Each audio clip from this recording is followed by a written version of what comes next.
Welcome once again to Western Kabuki. We are doing it late night as usual.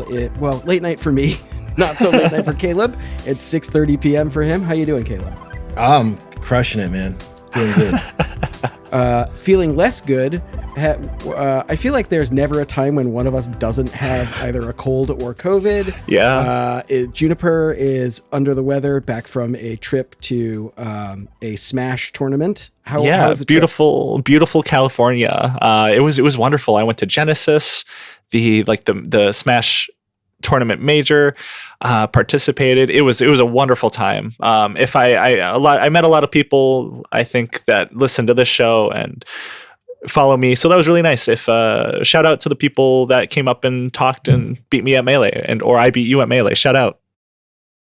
Yeah, you met up with Marcos, the homie. Yeah, the homie. Yeah. Oh, damn. How was that? Yeah, it was awesome. He brought me to a really good coffee place, and I'm not even joking. It was the best coffee I've ever had in my life. It was just straight up black coffee, but it tasted like cinnamon and honey, and like it was incredible. There was a whole process to it. I don't even know how to describe it, but it's the best coffee. And then he brought me to a little restaurant. It was wonderful. The homie, he lives up to the name. He is the homie. Yeah. I bet the homie hug probably hits. Yeah, no, sure. we did the homie hug. It was wonderful. Shout out.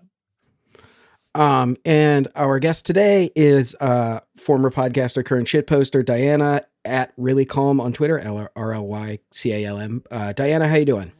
Hey, I'm great. How are you doing? How does it feel to be back behind the mic? Intimidating. Very scary. It's nice to be among greats. This is the least intimidating. Among greats is a little, I mean, I don't want to speak for the rest of you. I don't want to denigrate you guys in front of you, but among greats feels like a little generous.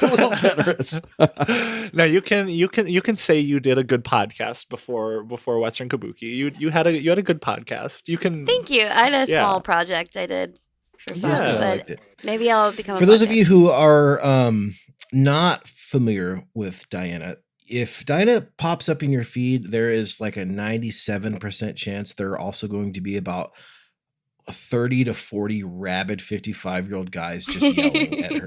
That is what you are probably most known for, Twitter hijinks wise, I think. Every time I see you, someone's just mad. You might also know me as Cock Sailor. Mm-hmm. Yeah. Rest in peace. Thank you so much. Why are so many people mad at you all the time? I'll be honest, I wasn't super familiar with I haven't seen your Twitter account before this. Why do people get mad at you? What do they get mad at?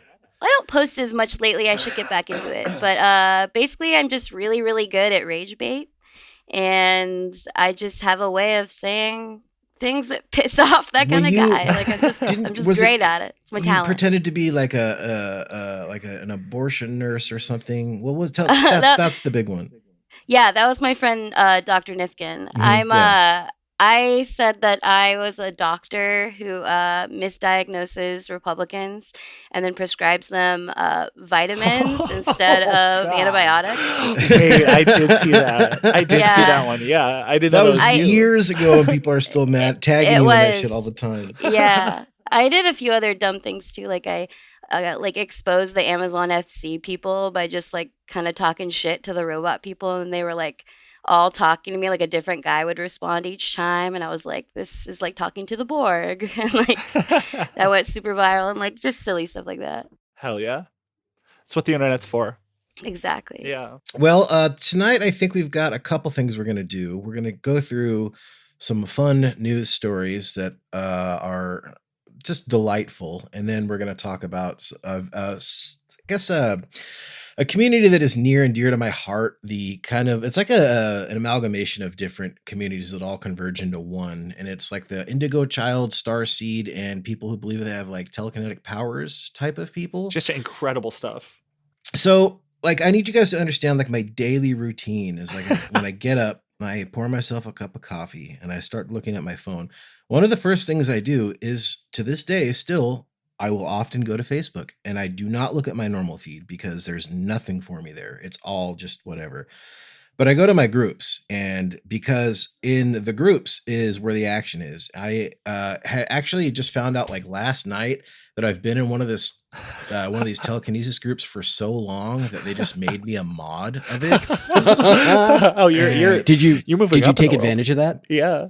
Yeah, I and like I hang out in there for my part. I'll just kind of ask questions, and I'm just hanging. You know what I mean? I don't have much to contribute there. You make friends with everyone. Yeah, just hanging out. Yeah, and I'm in probably like 10 telekinesis groups or telekinesis, and like levitation is a big one, which is very, very fucking fun. We'll get to the levitation people too, but before we get to the fireworks factory, I think let's hit some news. Let's do it. Yeah, I'm excited to learn about the mental illness that forms in Facebook groups. But yeah, we got some stuff to talk about. We got some time. Yeah. So June, you had some huge news. Huge news in the Western Kabuki DM that our friend of the show, Will Stancil, is running for some sort of office. Tell me about that. Yeah, so there's not too much about it. I think it was just found. Like, there's not a news story about it. There's some This is person breaking, was just, and by the time this gets released, it'll be old news. But yeah, like just as of an hour ago. So some random Twitter user was looking at like, I don't know if it was like domain registrations or like Act Blue. I think it was like Act Blue, like registrations, and they happen to come across a familiar name, Will Stancil, friend of the show, Will Stancil. Yeah, friend of the show. We've briefly talked about him before. He's someone that we like. I think we've had talks about making like an episode about him, but to me, he doesn't. I wouldn't consider him like a villain. Like we wouldn't do like a story of a villain because he's not really like a villain in the same way. Can you tell me about him like more? Yeah, for anyone who doesn't know who he is, I don't know anything about him. I feel like his main deal is he's like a think tank guy. He's like a lib-brained weirdo. But Yeah, his like the main best. argument, and the thing that he goes to bat for every fucking day on Twitter for hours a day is everyone is wrong about the economy. Joe Biden's doing a great job, and there is a shared delusion on the Democratic, liberal, left of center side that Joe Biden is doing a bad job. And anybody who is, he calls it, he says that it's like, vibes economics or something like that. Anytime someone he calls it the Vibecession. He refers to what we're in right now as the Vibecession, that we're not in a real recession, which technically he's right. We are not in a recession, like by actual economic indicators. But a lot of people, like his theory why everyone thinks everything's so bad right now, which a lot of people are struggling right now, like in the world, in America. But his whole theory is the Vibecession theory. Yeah. And no, you're right. He's like an extension. I think of him as like the modern age, like Matty Iglesias, like those like blogosphere type. Yeah, like 2000s. he's the next gen. Yeah, he was birthed out of like a lab somewhere. He just emerged from the test tube, and he's the continuation of these guys. But he also takes every opportunity, like Matt Iglesias, he takes every opportunity to like stake out a contrary position that has like no basis in logic. So when the El Sifa hospital was attacked, I think that's the name of it, in Palestine. Yeah. He was like, well, we're not getting good pictures from the thing. And then, when like the obviously Israeli accented Arabic speakers were like planning attacks on phones. He was like, well, there's no proof that it isn't, that it isn't Palestinians. Like he really is just like whatever is the least logical position, he'll be like, look, I'm just asking questions and I'm just, trust but verify. I'm trying to be scrutinizing these things. And then every time he turns out to be wrong, and then people are like, hey, dipshit, do you realize that you were wrong about all this stuff? And he's like, I'm really, I never said I was right about anything. I'm just trying to, keep the jury out and let people decide for themselves. He's just getting to the truth. And like what I will say about him and why I don't think he's necessarily a villain is like I kind of respect him. Like I kind of respect his posting ability in terms of like, and just like you, Diana, he has a skill for getting people mad at him. I have never don't believe he's real. You think he's like an AI? Like yeah. He's AI put out by the Democratic Party to just like plant this. Yeah. I blocked him months ago because it was like I kept seeing people like try and get the quote tweet dunks in, and I'm sick of this. Like I can't. I'm not. Yeah, I did too. I've been at that point. I haven't blocked him because my current strategy is to befriend him. Yeah, you DM'd him. Did he ever get back to you, by the way? He never did. No, I was so upset. I know. Yeah, no, I reached out. I was like, hey, Will, let's chill. Let's talk. Like, I wanted to talk to him. Like, maybe we can be best buds. Who knows? Maybe he's like a cool guy. Peace in our time. Yeah, no, but he is going to be running for, I forget the exact district, but I'm sure he's going to announce it soon. Maybe even before this episode airs. He's running for the state house. In Minnesota. Yeah. So we're District 61A. Yes, that's right. So we're gonna, if you thought you saw a lot of Will Stancil before, we're gonna be seeing a lot more of that dude. And maybe if he wins the election, if he becomes a state house representative, I've been thinking we can maybe do a story of a character instead of a story of a villain for him, because he's been around for a long time. He's been getting people mad at him for a long time, and it would be really interesting, specifically if he becomes a public official, to like do a deeper dive on him, because he's not going away. He's going to be around like a little worm. I think he's going to be president in 2028. I believe he's going to make his way up there. He's young. He's going to be like 35, I think, really soon. Yeah. He's not even this 35. bio is killing me. I do metro policy research focused on fair housing, school integration, and demography. I am a proud member of Do Something Twitter. Fuck you. Okay. All right. I don't know if I can be friends with Do Something Twitter. That's the worst. I hate doing shit. That's too much responsibility. Seriously. Yeah. Okay. Democrats I'm going to walk love that back doing because I shit. do want to get him on the show. I think it would be very fun. I love a maniac. I love a good maniac. And he's a great one. I will say this on our behalf: podcasting is doing something. Yeah, we're pushing the needle. We're pushing it. Not something good, but it is something kind of. But no, I will always give Will credit, and like I've quote tweet dunked him, but I will always give him credit. He spent like a week or longer, about 2 weeks ago, going after like white supremacists, like, you know, the classic like super racist, like the phrenology type people. And there was like, you could go in any post he made and there was just like the most racist people imaginable in his replies. And he was taking them to task. Like, he sometimes uses his powers for good. Like, genuinely, he was like going off on these people. It was wild. I actually had fun watching him during They're that going to have him do like a John Henry style competition with Gronk. Yeah. So you can post more. Yeah, I think we're gonna be hearing a lot more of that dude, sadly, going forward. I think Gronk That's is good. farther left. Gronk is farther left. Yes. Baby Gronk? Yes. Yeah. Oh, Baby Gronk so Baby Gronk is going to run for president, and it's going to be Will Stancil as a Democrat. Baby Gronk is a Republican. Baby Gronk works. I meant to say Grok, the XAI, but yeah, we can have a three-way Mexican standoff. President. Grok will be the independent running. Yes. Andrew Yang will be his running mate. Yeah. It's running mate. Yeah. Good luck to Will Stancil. Hopefully I would love to get him on the show. If he ever writes you back, maybe we start. I don't know if I want to publicly ask him to come on the show. That's embarrassing. But maybe I'll get in there. Don't worry. I'm gonna become good homies with him. Okay. Maybe we can get the Will Stancil interview. That would be a lot of fun. It could be like, for me, almost like a Cybersmith 2.0, because I didn't really know anything about him either when we interviewed him. So Yeah. you never know. Okay, so next news story, moving on from our friend Will. The Podfather, our glorious benefactor Elon Musk, has allegedly been caught with another alt, guys. Did you guys hear about this at all? No, Yeah. no. Oh yeah. This is fucked up, dude. So you have heard this, Alex? This is so weird. Okay. I thought that there Wait. could not possibly be anything weirder than him doing an alt from the perspective of his 2-year-old son. Yeah. And okay, not only was that one weird, it was super weird because he was pretending to be his like 2-year-old son, but he was like horny.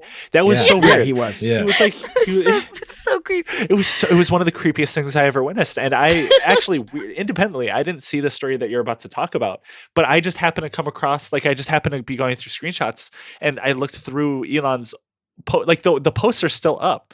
Like, Elon's 2-year-old alt, like his 2-year-old child, is still there. All the weird comments are just still there. It's so bizarre. Yeah, because if he deletes it, then it's like a tacit loses. admission of guilt. Yeah. Yeah. So this is a Daily Dot article from Michael Talin. It's called Musk accused of running burner on X again, a nuking account who outed him. Users on X believe platform owner Elon Musk has secretly been operating a burner account in order to lavish praise on himself. The allegation gained traction over the weekend after a popular comedic user known as Liam Neeson brought attention to the claim. If you guys don't know who Liam Neeson is, it's like a kind of like a Jeff Tiedrick style resistance lib, but focused on Elon type of account. So I've never heard of this my only before. familiarity with that guy is he was mistaken by like a Republican representative as the actual Liam Neeson. Like this like Republican guy was like he was like in his replies, and he was like classic Hollywood elite shitting on the little guy, and it's just like some guy. Yeah, very good. Nissan and others said that the X user Adrian Dittman, which regularly gives acclaim to Musk and his companies, actually belongs to the billionaire. The matter was made only worse when Nissan's account, which boasted well over 250,000 followers, went offline shortly after. While many have accused Musk of suspending the account, a notice of Nissan's profile simply states that it no longer exists. On Blue Sky, Nissan told his followers he left the site after a person behind the Dittman account tried to dox him, saying he began to receive creepy DMs with personal information. What the Nissan, who is known to Holy regularly shit. criticize Musk, also had been suspended from X earlier this month for allegedly violating the platform's terms of service. So, again, this not Elon guy. So the context here is that what the implication is that this person was Liam Neeson was DM'd information that pretty much like would come from the owner of the website. Like no one else could really have this kind of information is what I'm picking up here. So it had to have been more than like just where he lived then, right? It had to have been like really like account information type stuff. Yeah, exact. That's I didn't look at their Blue Sky, but I just was kind of looking at some of the tweets about this article, and that's what I gathered from it. I could be wrong, but that's crazy. We'll see going forward. One of the wild things about this is that someone I saw a and I'll find it and put it in the episode. Alex, make a note, put this in the episode. There was a Twitter space with Adrian Dittman and Alex Jones. Yep. And Alex Jones is talking and Adrian Dittman is talking and sounds remarkably like Elon Musk. And Alex Jones keeps going, is that Elon? I think that's Elon Musk. Please don't go, Adrian. Let's get David Icke's response. David Icke, stay there. David. I mean, can we just get this right? Is this Elon Musk or not?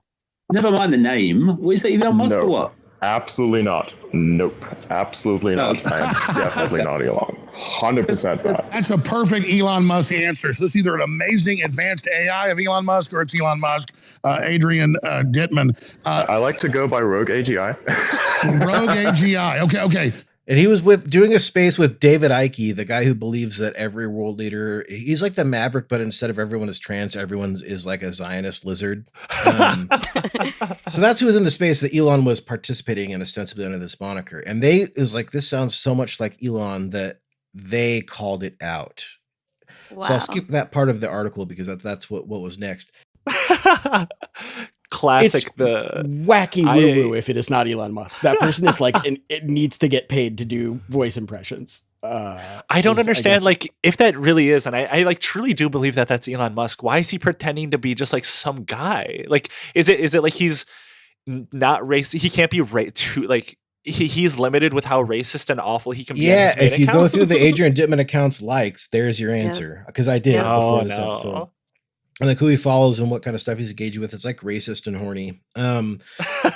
And like, it's really funny because he responds. You could tell it's Elon because he does the dipshit cry laugh emoji in the exact same fucking way that Elon does. And he like responds to his own jokes and he's responding to himself and he goes, "I'm dead," cry laugh emoji. And like, just, he's just like sucking Elon or his own dick, like in everything that he like responds to. And the worst one, the weirdest one, is there's a picture of Elon with his kids, and Adrian Dittman says, "You're an amazing father, Elon." Oh, wow. Oh, man. This is the like most lonely dude just to have ever existed. There's people that are in solitary confinement that are less that lonely than this dude. Yes. It's crazy. He is in a hell of his own making. And sorry, Yeah. it's just funny. Like, Yeah. I think that Elon, like, for a lot of years, people say money can't buy happiness. I thought they were full of shit because money can buy happiness. However, I think there is like a limit to that, a point of diminishing returns, because Elon Musk is the least happy person on God's green earth. And he's that's just the not richest. well. Yeah, just fucking crazy. Yeah, no, you're right. There's like a level where it stops buying happiness, and then with every increase, it like inverses. It's like a mental illness inverse. Someone needs to like plot this out. Someone needs Once to you make get this to chart. $1 billion, I think maybe we'll have to refigure this out with inflation. But I think it's important to note that Adrian Dittman last tweeted 39 minutes ago and is still going. He's strong. still doing it, and he's still liking it. His most recent tweets are a response to Lindy Yaccarino, a response May to Musk, our buddy Musk? Brian Krasenstein, Oh, wow. a response to whole Mars catalog, all of the usual suspects. Oh, if you use an alt to respond to your mother, I think that you need to be locked up. That's the most, like, first of all, we got to ask, does May know that this is actually Elon? And is that better or worse if she does? I really hope that she doesn't. I think that would be really, I mean, she goes out of her way to defend him all the time, and that's like already really sad. But imagine if she like you guys have seen those posts where it's like this like 80-year-old woman being like, stop making fun of Elon, stop it.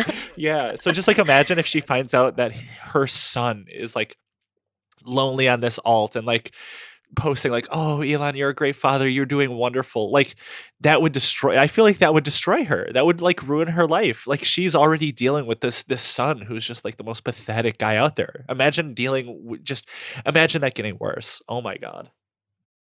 You know how I also know that this is Elon? Sorry, I was just kind of going down a rabbit hole watching this.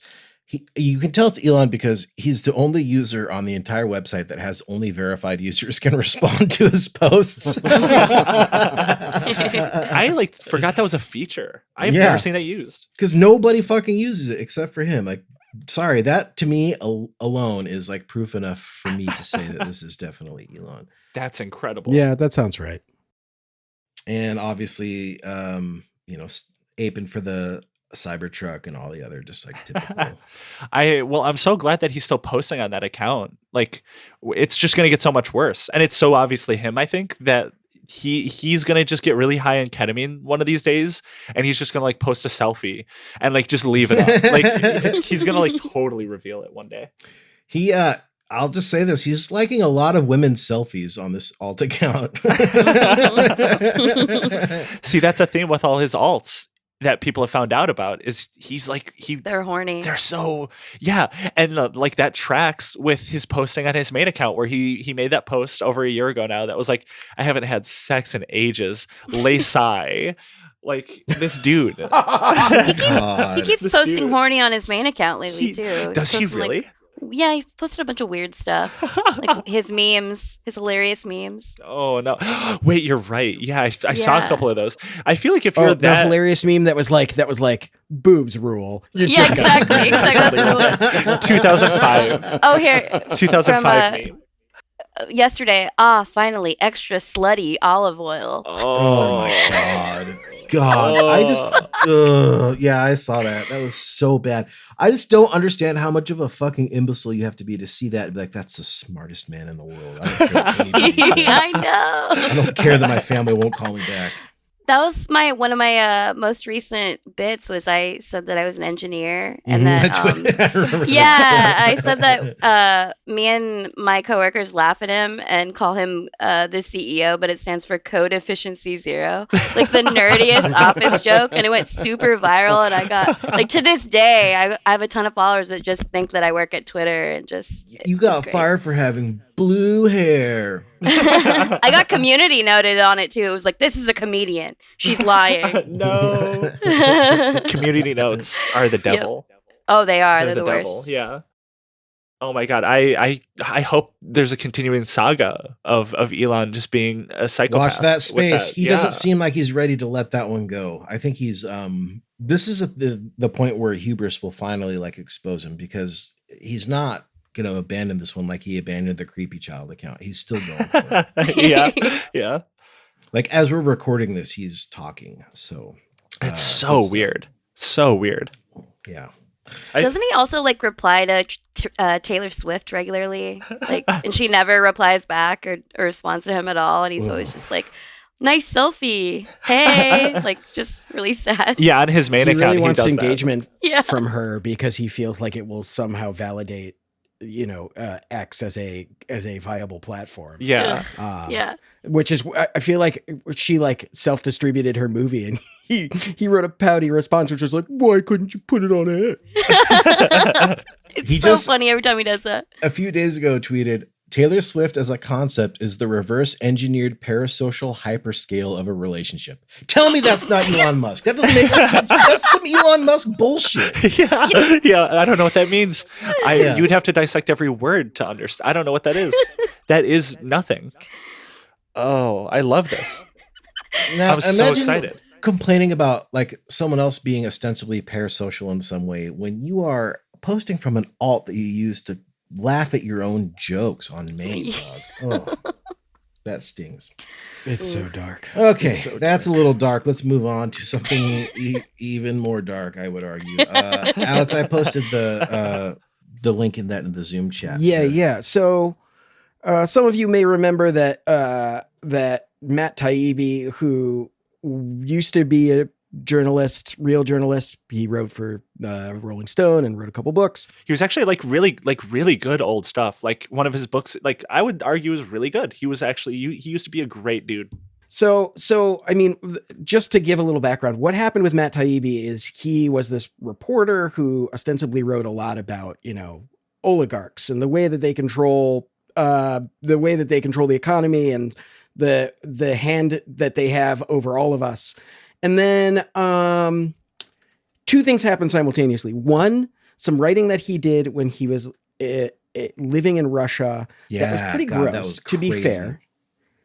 He was writing, him and another writer wrote this magazine called The Exile. And The Exile did a lot of stories where they would talk about, things that were going on in post-Soviet Russia, underage prostitution and things like that. But they would talk about it in this really sort of misogynist, cavalier kind of way, which they say was sarcasm and wasn't real. It was sort of like Hunter Thompson style exaggeration. Mm-hmm. And other people are like, well, either way, it's misogynist and we don't believe that it's not real. You're just doing that to cover your ass. So that happened. He had to give a big apology. It was right about the time a book of his came out. I think this was like 2017 or something. And then also... That was before Hate Inc., right? Yes, I think so. And then the Russiagate investigation started and he decided that he thought that was a bunch of bullshit, which to be fair, it was a lot of it was a bunch of bullshit. Yeah. But he doubled down so hard on it that by the end of sort of like the fallout of this situation with his old writing and the situation with Russiagate, he basically like took a hard right turn. And he, just like Glenn Greenwald, was caping for all of the people that you don't like Peter Thiel and Elon Musk.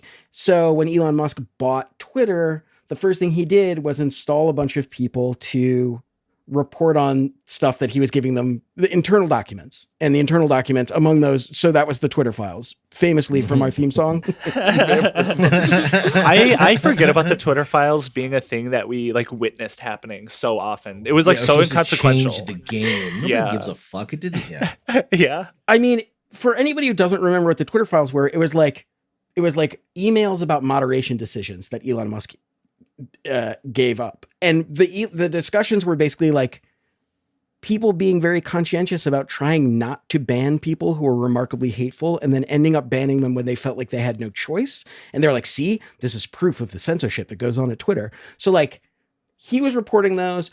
Barry Weiss was reporting those. A couple of other people were reporting out this information that was being given to him. But like both Barry Weiss and Matt Taibbi had falling outs with Elon Musk over the course of the reporting. Barry Weiss because she disagreed with some of the things that he was saying, and Matt Taibbi because Matt has a Substack and Substack made their own sort of mini version of Twitter that lives within the Substack ecosphere. And Elon Musk got very mad about that. And it to the point where like he to this day does not allow like, you know, the link cards that pop up when you put a link in for Substack. Like he won't allow them. It's so petty. It's so I know, petty. it's wild. It's just like always so blatant too. Yeah. And they're still like being downvoted and so on and so forth. So what happened this week is that someone sent a tweet to him, which was like, why don't I ever see your tweets, Matt Taibbi? You are, you have millions of followers, but I can never see you. He has like 1.9 million followers. And what he did was say like, well, you know, since Elon Musk has previously posted some of my correspondence with him, it seems only fair that I can post some with him as well. So from this article, which is from the Daily Beast mode play, by the way, just an incredible beast mode play to be like, I'm releasing personal talks with Elon. I love that. So from this article, it says the former Rolling Stone reporter joined forces with Musk to release revelations about Twitter after Musk's takeover of the platform, but the pair fell out last year over Taibbi's loyalty to the newsletter platform Substack. He's since accused the Tesla mogul of deliberately restricting his X posts. We're talking here about X, the Everything Act, alleging this week that Musk put, quote, a hex on my account.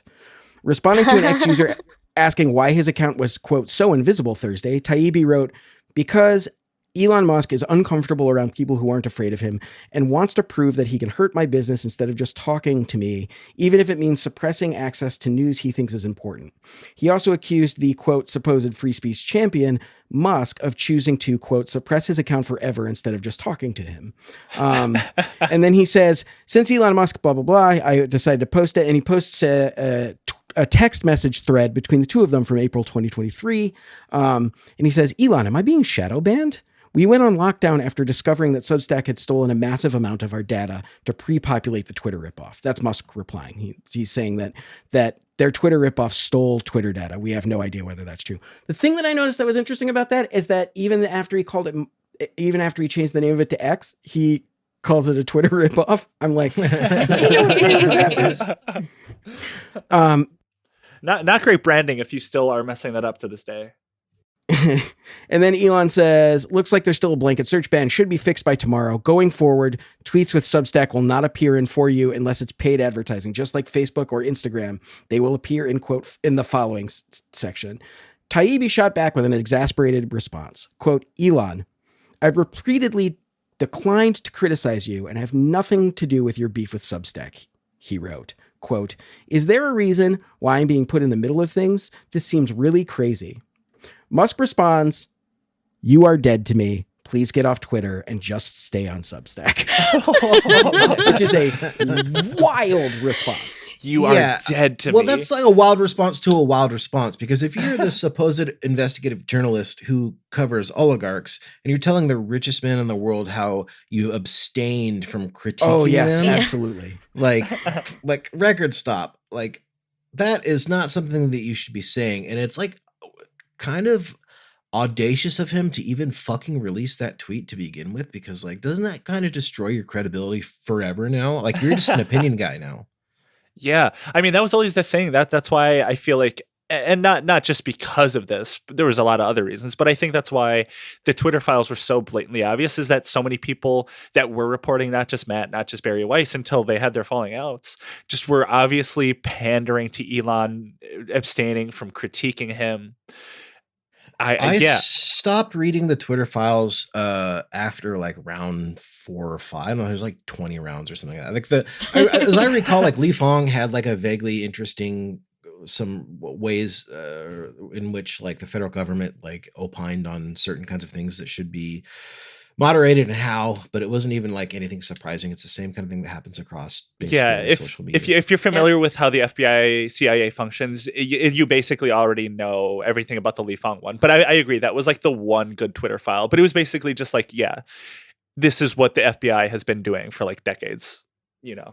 That sort of stuff. I mean, the thing that I hate to feel bad for people who like have just completely gone all in on the grift, but it's like, Matt Taibbi had this rising star in journalism, and then he got derailed by this thing from his past, which, you know, deservedly so, he should have apologized for and moved on. People do stupid shit. I think that, you know, you own it and you move on. I don't think that I like don't think he would have been forever canceled. He would have had annoying people, you know, hovering around him for a while, but like he would have been fine. But instead he like hitched his wagon to all of the grifters. He was on Tucker Carlson. Like he would go on. So, you know, he would do all of these things that like no self-respecting journalist would do. And then almost immediately gets like his reach, gets like his just cut off at the knees by like his own grift. Like he really stumbled ass backwards into fucking himself. And like, I can't help but feel bad for him because like I do think he was a very good journalist. He did even back in the day, he did some pretty ridiculous stuff. I remember, I think it was Hurricane Katrina. Him and Sean Penn decided to go down there and push around a canoe and try and do journalism together. And I'm like, why the fuck are you doing this with Sean Penn? This is ridiculous. I have no interest in this. But I do think that like he's a good writer, and I think he's a good journalist, or was a good journalist, and then just let it all sort of come apart. He followed the path, which you kind of touched on it before, the like Russiagate thing, where there was a truth in the Russiagate deniers, and I will always agree with that, where it was a little overblown. There was like not everything was Russia's influence. That was absolutely true. That was kind of like a Democratic party line that kind of became an all-encompassing thing in the media for a couple of years. But then there was like that group of people like Glenn Greenwald, Li Fong, Matt Taibbi, where it like rotted their brain. That it ruined them.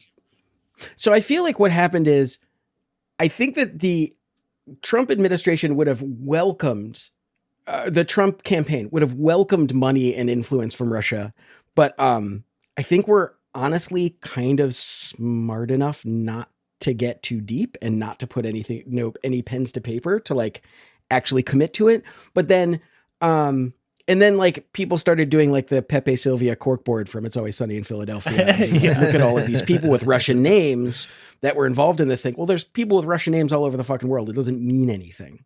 But I do think that they would have loved to get that kind of attention from them, but I just don't think that it ended up happening. And as a result, but that didn't stop Democrats from being like, oh, well, this is definitely a smoking gun and blah, blah, blah, blah, blah. The walls are closing in. The walls were always closing in for like 4 years straight. Anyway, this to me is just like, as you guys know, I a couple times tried to get Matt Taibbi to come on the show because I have a lot of questions for him. I wonder how he feels about where he stands these days, because I feel like he has lost the respect of many of his peers, and instead is just kind of, I don't know. He's like, so he has his own show with Katie Halper, Useful Idiots. I used to listen to it occasionally. Same here, yeah. And I tried to catch up on it just to see like how much of this he talked about, and to be fair, I didn't listen to enough probably to accurately say whether or not he has addressed it or not, but it doesn't seem like he's, so far as at the time of this recording, is really getting into any of this, which is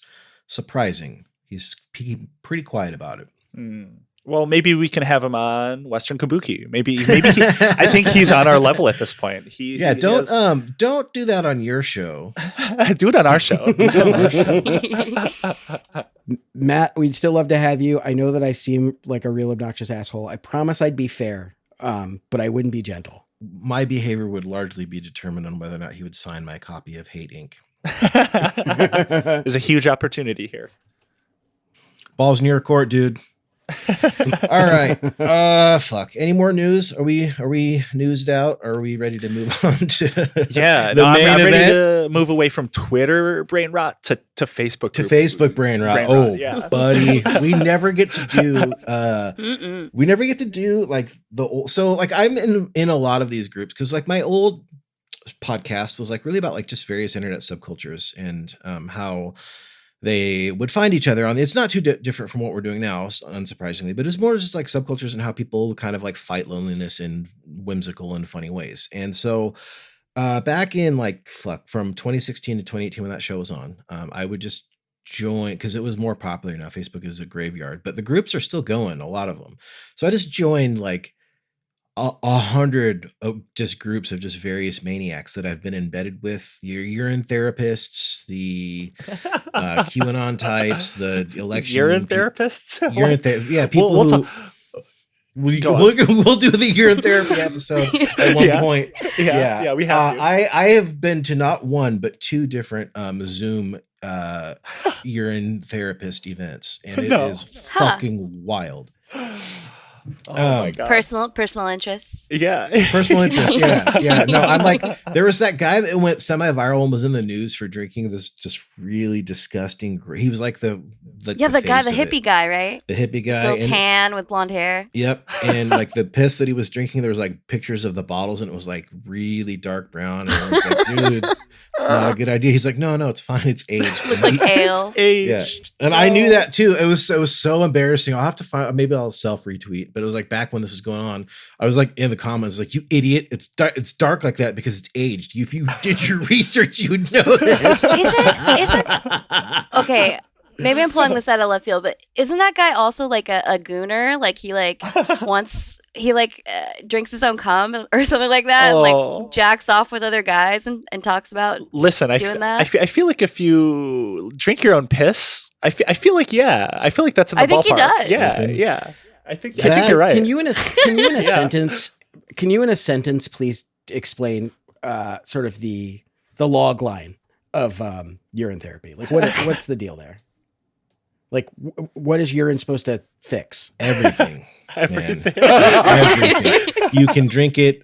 So like there's like some not funny stuff about it, because like a lot of these are like really poor people who are like, I can't afford a doctor. Is it true that urine can cure cancer, or urine can do this? Like, and let me guess, they're like yes, it can. Yeah, yes, indeed. And that part really fucking sucks.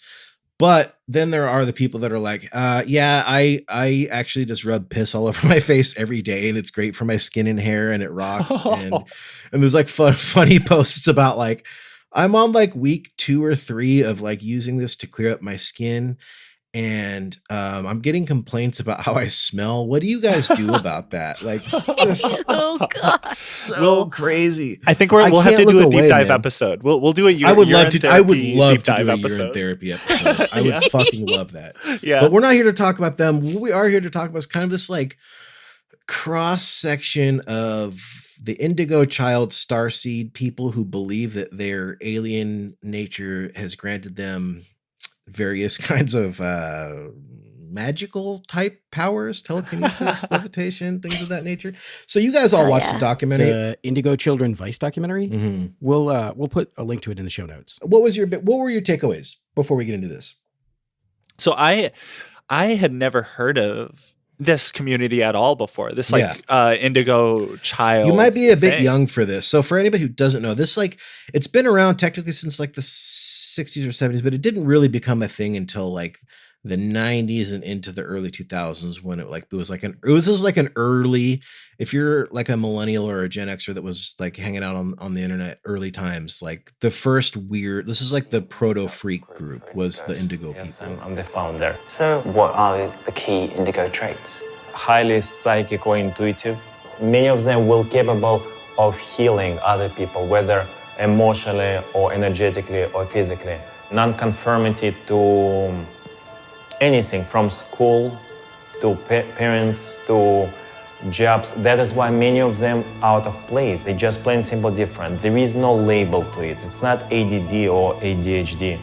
It's just a different vibrational, energetical type of a person. The whole notion. Yeah, and it feels a lot like, and like you said, it was like in the 90s. It feels kind of like an extension of like a hippie-esque sort of community. It's maybe not so much an extension, but like the dying grasp of like the hippie movement, sort of. If that makes sense. Like the passing of the torch from like hippies to just like a modern new age. Yeah, like, but just like an even weirder, because like there's like granola type of people. Because like I was surprised. So they're like anti-vax. They're like anti-medication. They're anti everything except for just like vibes. Yeah, it's vibes. Will Stencil, he would fuck with these people heavy.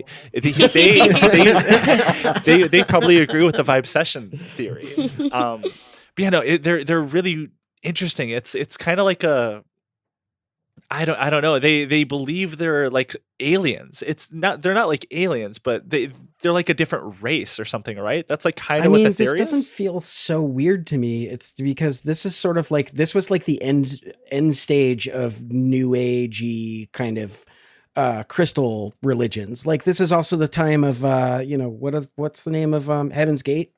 The Heaven's Gate cult, who were worshiping a comet, and then they all committed suicide because they were going to become one with the comet that was coming by, and they were going to be pure energy, and they were going to meet some aliens, and blah, blah, blah. Like, a lot of that stuff was going on. I mean, even some of that new age stuff ended up in sort of like the Branch Davidians, David Koresh universe, and his belief system. So, like, that stuff was everywhere in the early, like, from 90 to 98 or something like that. Yeah. So it was like I said, it goes back to like the late 60s, 70s. There's a woman named Nancy Ann Tappy who wrote, at first it was just kind of like these like field type of manuals of like, so her whole thing was that she's like a parapsychologist, new age, whatever. And she has synesthesia, which is like when your senses are intertwined, so you can hear color, or she famously said that when she eats potatoes, she tastes triangles or something fucking weird like that. And so what she said was, is that a real one? It's a real thing. So that, I mean, what she said may not be real, true, but it's a thing. What she said was she was starting to see in certain kids, indigo colored like auras from like radiating from them. And like ostensibly what this was is, and there's like a couple of really good like academic papers that were written on this, where like you're kind of seeing the rise of like, crime increases, and children are being really undervalued in like the 70s, 80s and stuff. So what this kind of is like an almost noble way of like her trying to diagnose essentially kids with like things like ADHD with a different diagnosis, because she wanted these kids to have a future that wasn't, going to be hampered by what she perceived as like a stigma for a mental deficiency or something, right? And faulty as that might be, not harmful necessarily in of itself, right? But she has all these like students and disciples, and in the 90s she had her like kind of protege Lee Carroll and his wife, I believe they're married, Jan Tober. This is the first instance. I was going through Google Archives of like when I could find Indigo Children coming on, and it was an advertisement and I'll put this in the show notes too, of like in a yoga magazine. It was like in a bunch of like kind of new age magazines and yoga stuff, of an advertisement for their book that is basically kind of ostensibly like that, where if you have a child that behaves differently, if you are worried about kind of the increases that we're seeing in new kinds of diagnoses for mental health stuff, check this out, because maybe your child is this.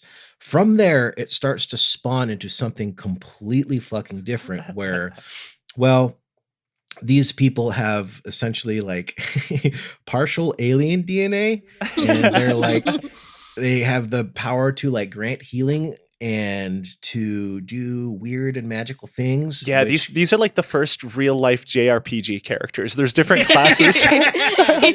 Yes. There's different classes of people. There's healers. There's like sightseers. There's like mind readers. There's like they are Final Fantasy characters is what they are. And they like, I like the way that June, you always bring it back to something that you know and understand. Yeah. To make it more relatable to our audience. Yeah, this is my frame of reference. They're different classes. I loved it. They like, there was that one part in the documentary where there were like different booths. That was like the documentary guy trying to find his partner. He was like, okay, this is the healer. They have crystals. This is the like sightseer. It was really interesting. I don't know. I like that range GPS. The thing that I found fascinating is they like really felt comfortable and confident with like, they didn't doubt themselves. Like there was a common thing with every single one of them, and they were like, "No, I just kind of like no judgment on myself." Like there was the artist. There was a person who's like a really good artist. I forget what like class she would be. She would be the bard, maybe. Mm-hmm. Yeah, definitely charisma class. Yeah, charisma. Yeah, she was a charisma class, and it seems like they find like some sort of confidence in like this weird alien DNA community. I don't know. It was like really fascinating and like, I don't want to say wholesome, but it was just like, it's like clearly not real. Like this is not real stuff. And it's like clearly making up this world, and it's kind of sad. Like there was the two guys at the end where like, oh no, all of my friends that I met in like middle school are starseeds and like Indigo Children, and it's like kind of sad that that they kind of have to resort to that. I don't know. It's a weird like crossroads of like community, but like they're all mentally ill and embracing it. It's really interesting to watch too, because you guys I didn't link this one, but it will be in the show notes. There's a separate documentary in there called The Indigo Evolution, and it's a bit older.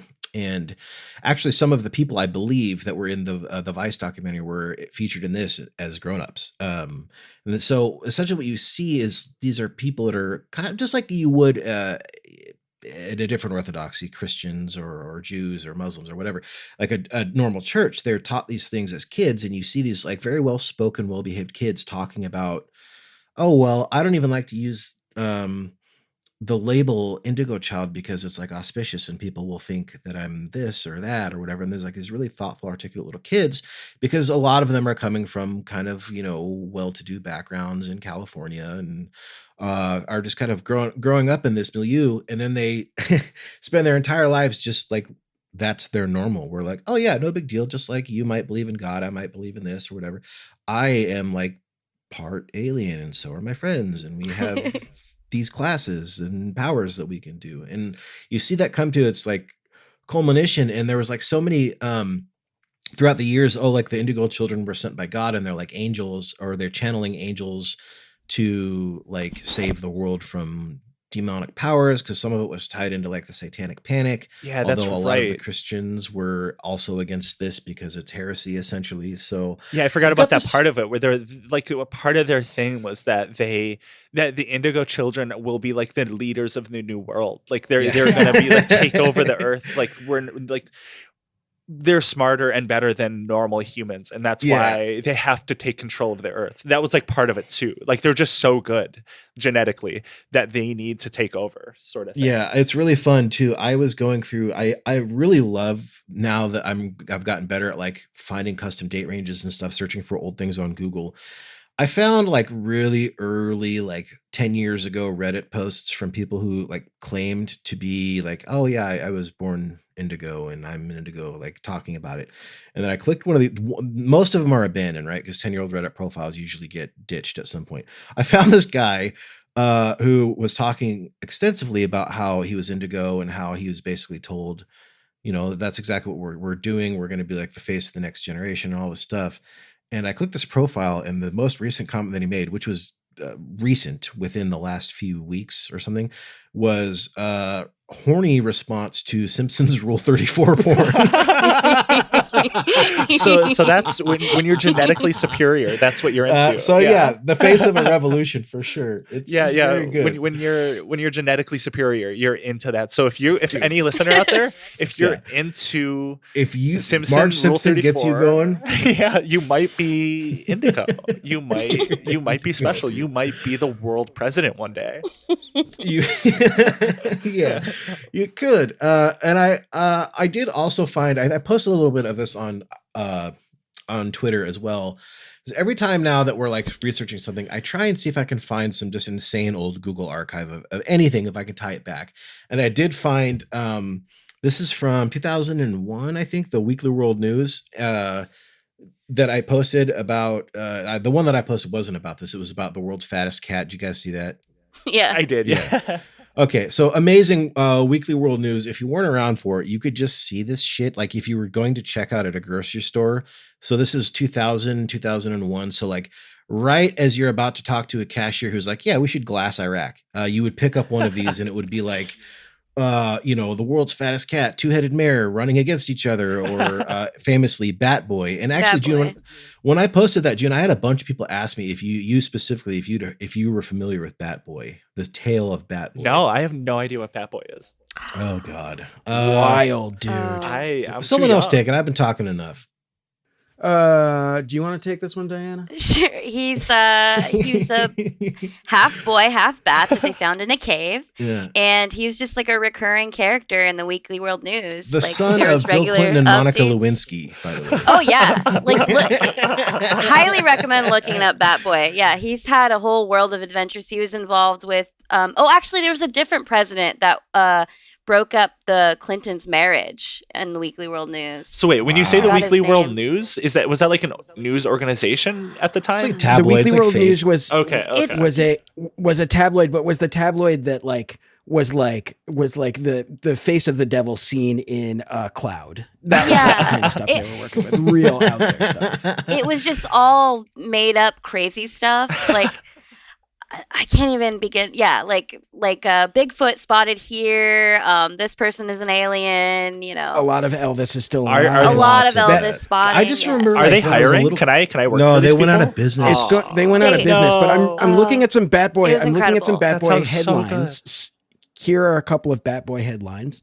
The first, of course, is Bat Child found in cave. Then So wait, how did they there's- find him? Was he like hanging on the ceiling? What was he doing? He was in there just going like ah. So he was feral. He was a feral Yeah, child. exactly. Yeah, he's feral. Then and this is all during the second Iraq War. I'm pretty sure, maybe the first. But there's a lot of Saddam Hussein. Oh, it's the second. There's a lot of Saddam Hussein subheadlines. It's also very disgustingly jingoistic. Anyway, then Baked there's right into Bat the early Boy. 2000s. Bat Boy leads cops on 3-state chase. With the subheadline, Mutant steals Mini Cooper car for joyride. Mutant. What did he look like? Why is he a mutant? Oh, you. Google Bat he Boy right looks- now, he- June. It's Yeah, Yeah, please Google look at Bat it. Boy. Please look at it. Okay. And they always Bat use Boy the fucking same rocks. picture for all the No, articles. no, that can't be real. So imagine me seeing this as a little kid, June, and like I am just like I was just a young trusting rube for most of my life, and I'm seeing this and I'm like, holy shit, like why can't are be people real. talking about this Bat Boy? Like as a little kid seeing this. Oh, no, that's half human, half bat, locked in medical lab. Then there's a second one, which is Bat Boy escapes, and then there's Bat Boy sighted in NYC subway, and then the one that is really pretty cool is Bat Boy fights in Iraq. To which they used a photoshopped picture of Bat Boy biting Saddam Hussein's shoulder. Oh, that's so good. And they've given Saddam Hussein big bug eyes, and there's a little chomp sound effect that's right above his This head. sounds like the best place to work in like the late 90s, Dude, the early 2000s. oh my God. This If would have I been could go like a back in killer time. job. Yeah. Yeah. Just There's a throwaway gag in the first Men in Black that they get all their news about what they have to do from the Weekly World News. They like pick Oh, it I up forgot and about they that. read it. Yeah. Yeah. that actually so might have cool. been how I figured out this was fake. I'll be honest, halfway through your guys' explanation, I didn't realize it was fake. Like it Yeah. took me a little bit to realize. Yeah, wait, this what is do you fake. mean it's fake? Also, Wait, for what it's worth, a huge fan of Weekly World News, famously is Donald Trump. Loves it. Oh, Loved he's it. got good taste. Oh, yeah.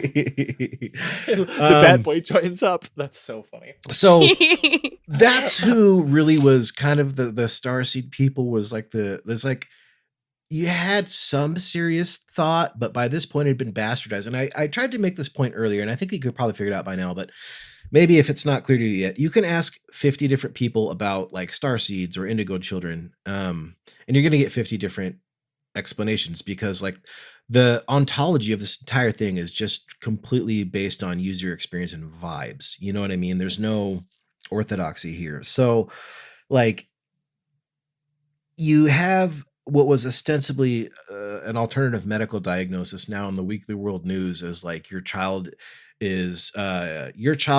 how to tell if your child might be a psychic genius. And it's got this little girl, and she's actually got like the Joe Biden laser eyes, like a proto version of that. And it's right next to an article of like Satan's bedroom slippers found, and a man with two heads ran against each other for mayor of a German town. And it's like, I don't know, just that's Incredible what stuff. kind of what was going on there. But they would eventually go on, and also in 2002 they had their first meetup. It was in Hawaii, and in 2002 they had the first Indigo Child meetup that were like supposed to be the first like era of these kids growing up, and they were going to kind of like network so they could start the Indigo Child takeover or something.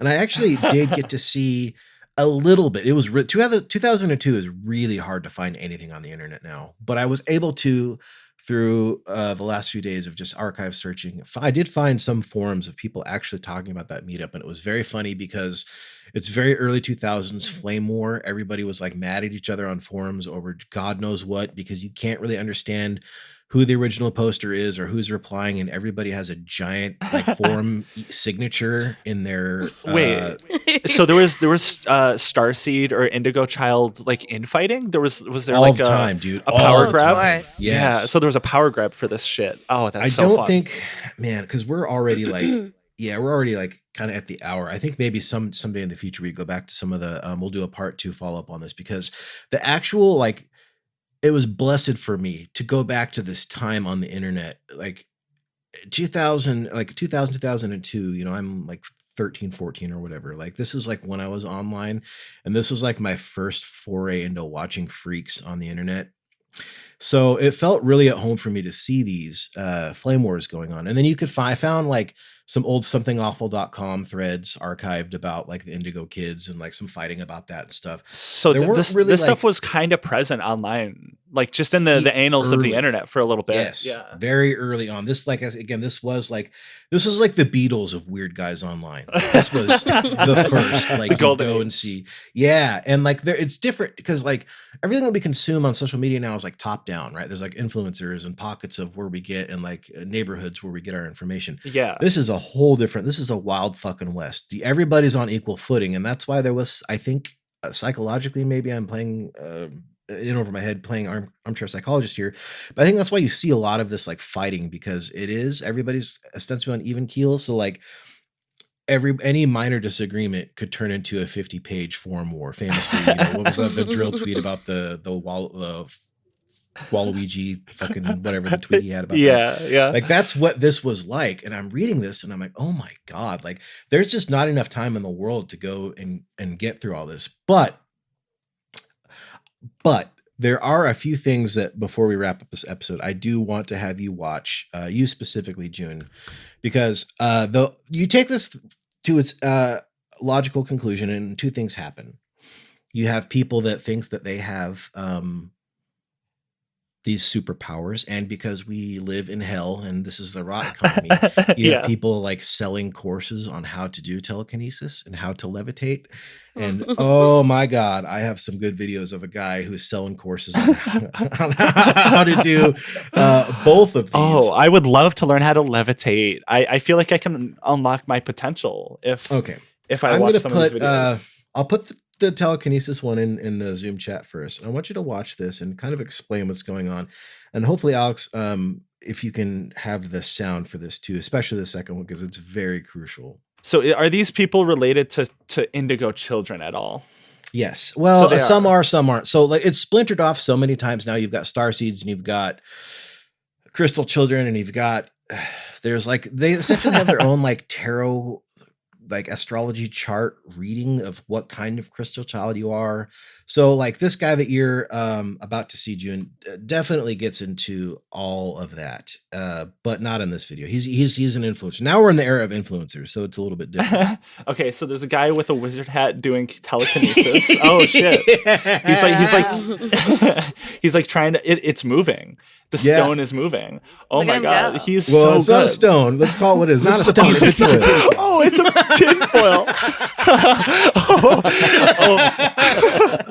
This is a man in a wizard hat, waving his arms at a piece of foil, and when the gust of air moves it forward about 2 inches, that is his proof of I love the telekinesis. flickering candles, like every time he moves his arm so fast. Oh, also crucial, if you don't mind, unmute it because there's a banger song on this. Oh hell yeah! Let me unmute this. Oh my God, this goes hard. No, this is even funnier to me that it's tinfoil. Like I was like, oh, he's doing like he was doing like editing effects. No, it's just gusts of wind, and he's convinced he's doing telekinesis. That's so much better. Oh, that's so good. It's like, and there's like probably like 20 or 30 people that are like selling courses and like training sessions on how to do it, and they all do the same thing. They just move foil with gusts of air. I'm entering my credit card information right now. Yeah, dude. The next one I've got for you is the guy that I posted on Twitter with the mask. This guy is incredible because he teaches people skills such as telekinesis, energy channeling, angel channeling, healing, and levitation, which is one that I'm personally very interested in. But he also offers life coaching and financial planning. He does it all. He does the round robin. He does the gambit of everything. Everything. Amazing. He's your one-stop shop. So I just do that. He's Indigo. The first thing I see is take laxatives. Incredible. So you gotta clean out your gut. Oh shit! Wait, this is an ad. Okay, the ad. I'm sorry. It's YouTube ad. Fuck. This is he's a Russian guy, and I just think that this is. Okay, so there's no laxatives. There's no laxatives. It might help. It probably would. Okay. He's like in a field. I'm just gonna describe it. Yeah, you gotta unmute this too because it's got this like Witcher 3 ass soundtrack. Yeah. He's laying down in a field, he's got a piece of rope, and he's moving. Oh my god, he's floating.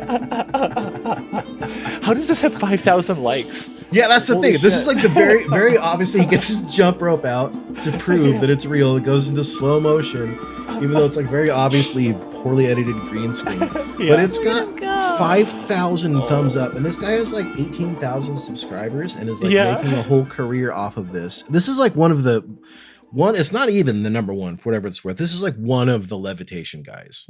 I feel like you could post this as a blue check account on Twitter and convince a lot of people that this is real. Maverick could post this today. Maverick could post this today, and this guy would get like 50 new customers.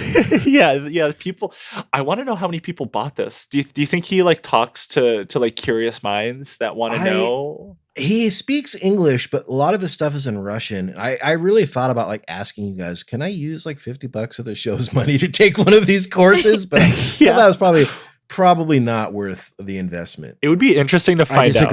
I disagree. I think the investment. If we ever do, if you're listening and you want us to do a part 2 on the levitating types, maybe we will take that course. Yeah, we could do a full episode, like more of a deep dive on all the different spheres, and we'll take the course, and we'll How about let's just do it? Because do it. I think we should just. I mean, I would like to hear what people think. Yeah, but I would love to do like an even deeper dive on all of these different spheres, and we'll come back. I think that ties into the new wave, new world, save the world, higher purpose stuff of Indigo Children. So I think you must. Yeah, I think it's your duty. We didn't even touch any of that. There's so much. And the higher purpose of Western Kabuki. That's right. Yeah. Holy shit! If we're gonna be part of Do Something Twitter, that's what it is. we're gonna find spiritual awakening Twitter. Yeah, we're gonna find the drug that they give to Tetsuo and Akira. If you guys are familiar, it unlocks his mind. We're gonna unlock our minds. Oh man, I wonder how like Neuralink ties into Indigo Children. Oh my! Like if you are already psychic and you can do telepathy, and then you get Neuralink, like wow. I think that it's gonna be the start of Akira. That's gonna be Elon Musk is the like scientists that created that drug. Oh my god, he is just Elon's unlocking... gonna post this jump roping man. Yeah. Oh my god. No, I'm all in. I'm all in on this. I am ready. I'm ready to change the world.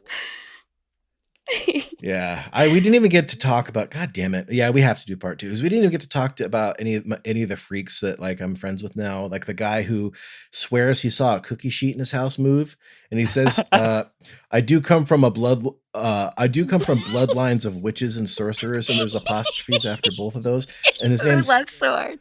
Yeah, and you go to his profile. This is like 50, maybe something year old, like really buff, bald dude, which is not what I expected. I expected a child, I'll be honest. Yeah, he looks super cool. He this Sardis Witcher guy who will be making an appearance in the next one now that we're best friends. His most recent post is for some reason he like posted a link to like the Mortal Kombat link tree and then posted something emo about how he has to fight different kinds of fights.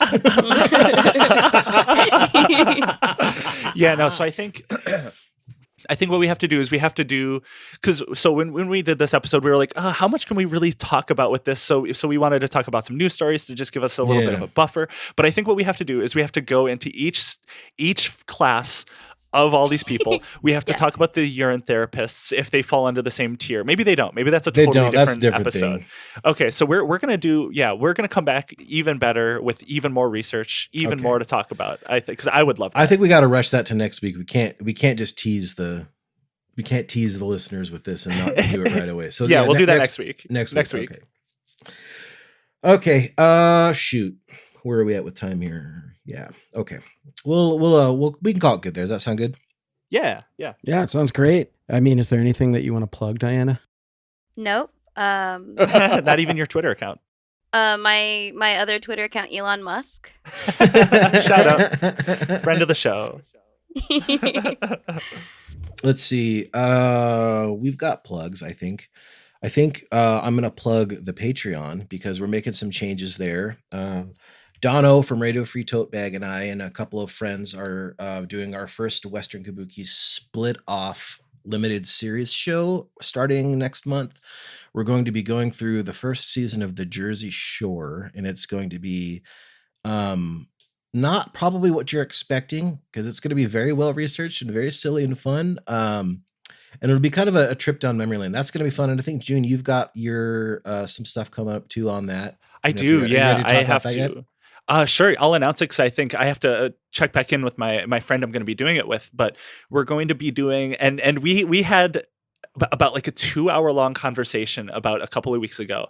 And he loves Neil Breen. And I think a lot of people know about Neil Breen. And we were going off. We had this in-depth conversation about the Marxist worldview that Neil Breen can function under. So we're going to do a couple episodes. I don't know how many yet. We're still developing this idea, but we're going to do a Marxist analysis of Neil Breen's films. Hell yeah, that rules. That's going to be so awesome. Yeah, that's going to be a lot of fun. Also, just on the Patreon in general, one thing you're going to see, probably it'll still happen from time to time, a lot less of is like one episode split into 2 parts. I think we've kind of all agreed at this point. Every episode is going to be its own thing. So if you're not a Patreon subscriber, you should think about it because you're going to get you're going to be missing out on a lot of different content if you're not.